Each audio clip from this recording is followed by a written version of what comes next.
falar sobre o século XX e a música no século XX. Bom, como características gerais, nós temos o período, entre essa que teve duas guerras, foi marcado por um avolumar de tensões internacionais e também pelo estabelecimento de ditaduras na Rússia, Itália e Alemanha. O início de uma depressão econômica também se vê a nível mundial e a ascensão do fascismo a partir de 1930. Coincidiram também com o fim do período de uma rebelião e de novas experiências, de novas atitudes, de domínios da moral, da política, da sociedade e da economia. A natureza radicalmente experimental de muitas obras escritas entre 1910 e 1930 levou a que estas fossem designadas como a nova música, expressão com que já deparamos noutros momentos da história da música, como foi o caso da Ares Nova, que já deparamos noutros momentos também, que no século XIV, e das Nove Musique, de 1900 e por aí. Entre 1600 a 1900 nós temos essa questão das Nove Musique, de 1602 para ser mais exato. O adjetivo nova, no sentido em que foi aplicada à música escrita, está entre 1900 e 1930. Traduziu também esse paradigma em uma rejeição quase total dos princípios consagrados que até então regiam a tonalidade, o ritmo e a forma musical. Entre 1930 e 1950, estreitou-se o fosso entre a antiga e a nova música, pois os compositores começaram a trabalhar no sentido de operar em uma síntese entre ambas. Está fazendo um paralelo, uma ponte.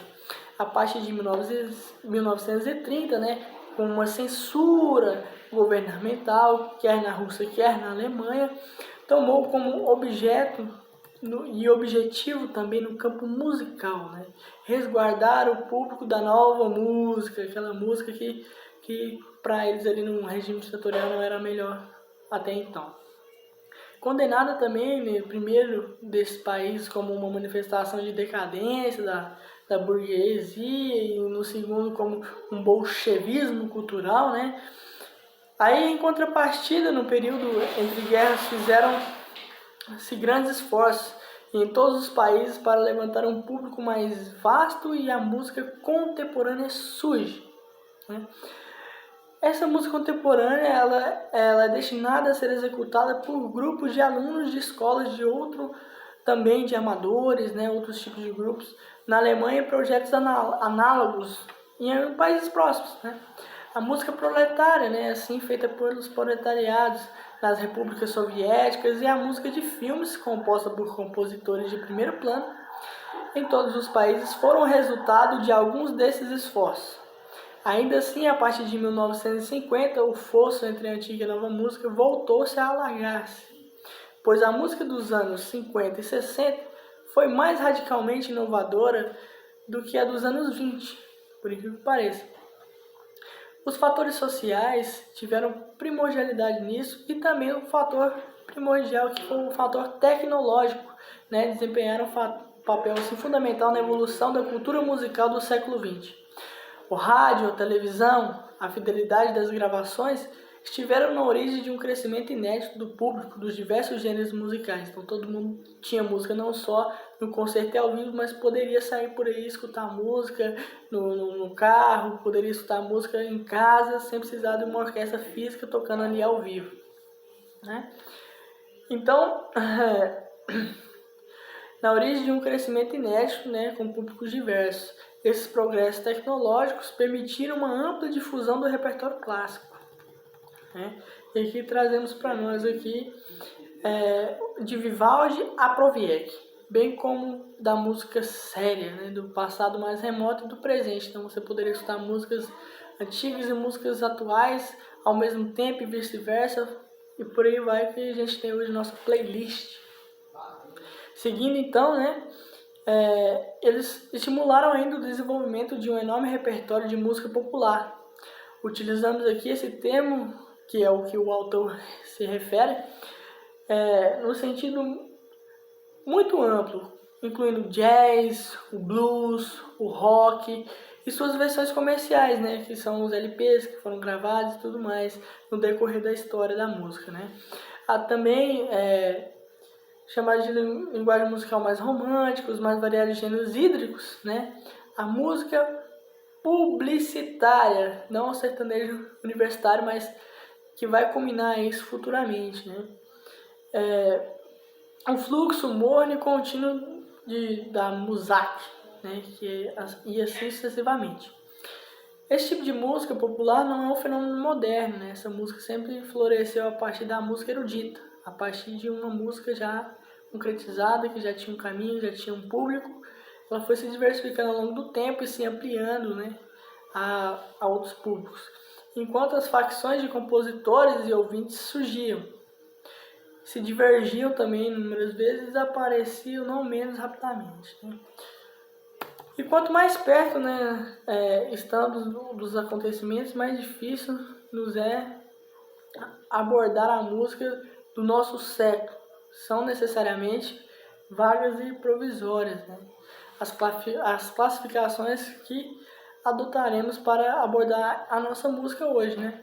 Então, os historiadores do futuro, com o privilégio de uma maior distância, aqui ele diz que eles encontrarão, sem dúvida, formas mais seguras de esquematizarem a história deste período, que é o século XX. Então, podemos sim detectar 4 grandes linhas de força e de tendências da música, né, na primeira metade do século XX. Em primeiro lugar, a continuação do desenvolvimento de estilos musicais que utilizavam elementos de linguagens populares nacionais. Em segundo lugar, né, a afirmação de movimentos incluindo o neoclassicismo, que procuravam englobar as novas descobertas do início do século em estilos musicais mais ou menos abertamente ligados aos princípios, à técnica, à forma do passado, no caso a técnica, muito especificamente em certos casos, do passado anterior até mesmo ao século XIX, né? E em terceiro lugar, a transformação da linguagem pós-romântica alemã nas abordagens dodecafônicas de Schoenberg e Heiber. Em quarto lugar, né, assim, foi diversificando ao longo do tempo até nós chegamos àquilo que até certo ponto constitui uma reação contra essa abordagem cerebral, excessivamente sistemática, né, da composição sistêmica, e um regresso a linguagens mais simples, ecléticas do agrado ao público, eram bem mais ecléticos, neorromânticas ou redutoras.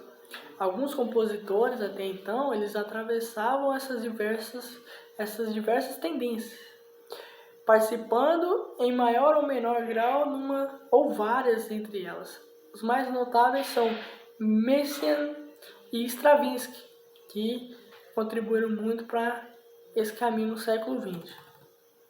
Então, aqui temos aqui uma cronologia dos acontecimentos de 1900 até 1940, 1950, 60, até o final do século XX. Então, temos em 1900 o Debussy com a sua música impressionista e tudo mais, com Noturnos, de Sigmund Freud também ele traz. Então, todos os acontecimentos do século XX eles culminam para essa formação musical da época.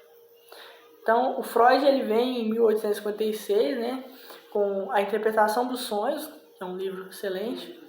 E aí os irmãos Hagen, Hilbert e Orwell, em 1871 a 1948, eles têm o primeiro voo de avião. Eles conseguem fazer o primeiro voo de avião, mais o Santos Dumont. Mas são os irmãos Wright e Hilbert que conseguem fazer o primeiro voo comercial, assim. Isso impacta também na sociedade, na forma de fazer música lá na frente, né? Com tanto acontecimento, tanta coisa sendo evoluída, a música também vai chegar nesse aspecto. Então nós temos lá o Puccini, né, em 1904 com a Dama Butterfly, que são peças importantíssimas. O Strauss, né, Strauss em 1905 com Salomé. Podemos citar também Alexander Scriabin com o Poema do Êxtase. Bela Bartok, que foi um grande compositor, pioneiro, e ele que fez o primeiro quarteto de cordas, né? E aí vem Gustav Mahler, Arnold Schoenberg, Marcel Proust, Charles Ivens, Charles Prokofiev.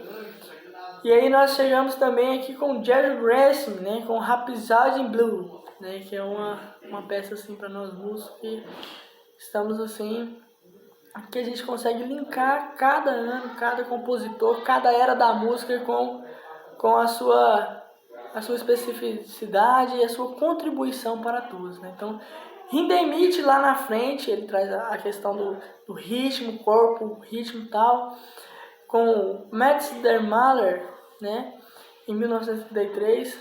E aí temos o Roosevelt, né, como presidente dos Estados Unidos. E aí alguns dos acontecimentos nessa cronologia aí, a fundação de Nova York, da Sociedade Americana de Musicologia. Então a música ela começou a ganhar outros áreas, outros centros não só de musicalização, mas de ensino, idealização, foco, empenho para que essa música ela se diversificasse, se expandisse o conhecimento musical até então, né? Então aí chegamos em 1937, o Shostakovich com a sua quinta sinfonia, né? O Pablo Picasso tá aí também, e aí ele vai linkar, né? Em 1937 com 1881 a 1973, que é o que guarda-se na Guernica. As linhas dessas tendências, né, elas são referidas não só às escolas, como exceção do grupo que se congregou em torno de Schoenberg na época. Nenhum desses movimentos reconheceu uma autoridade central única, né? Todos se propuseram no tempo, pelo menos parcialmente, né? Cada um incluiu muitas práticas diferentes e não raro várias dessas composições, né, tendências evidenciaram-se na obra de um único compositor ou mesmo numa única composição, né? Foram várias. Além disso, surgiram muitas vezes eram combinadas em maior ou menor grau com elementos românticos, exóticos ou impressionistas, né, que a gente traz aí alguns compositores impressionistas.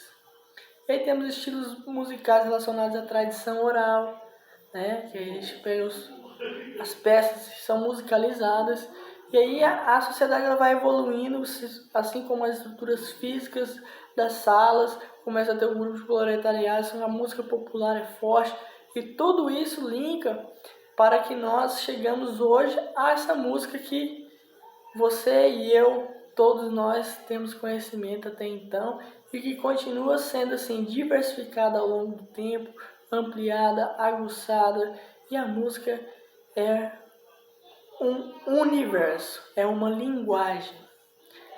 Não é só apenas história, mas sim vida por trás de cada história, povos por trás de cada história, experiências musicais, progressos por trás de cada história, documentos por trás de cada história.